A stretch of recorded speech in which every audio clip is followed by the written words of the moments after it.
were criticized for an interview that you did with CNN recently in which you did not criticize the president for a potential lack of leadership, for what some people see as a lack of leadership, even though more than 100,000 Americans have died of this coronavirus, even though you did condemn President Obama's leadership when just 2 people had died of the Ebola virus.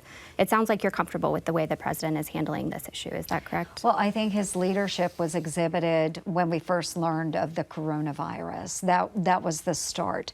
He was heavily criticized. President Trump was, when he said, we need to close down our country's borders. We need to quarantine those coming from hotspots in other countries. The folks on the left were criticizing the president for exhibiting leadership and making a decision that was very hard to do. It was hard for him to do that, but he decided that was the best thing for our nation. And then in the meantime, we have folks on the left that's saying that that's not appropriate. We shouldn't be doing that. But it was the right decision.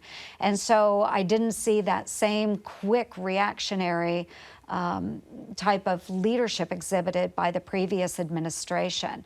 Now, this is a global pandemic, and it is very different than the Ebola virus. But what we should look at is what have we done along the way. Right now, we have Operation Warp Speed underway, which the president put together.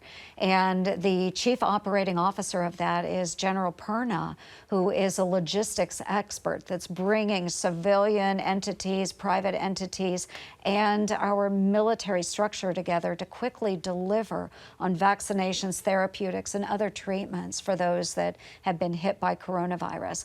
The United States is really doing a very good job focusing on the end solution, which is to prevent any more coronavirus through vaccinations and treatments. So I think we give kudos where kudos are welcome and necessary, and we can be critical in other areas.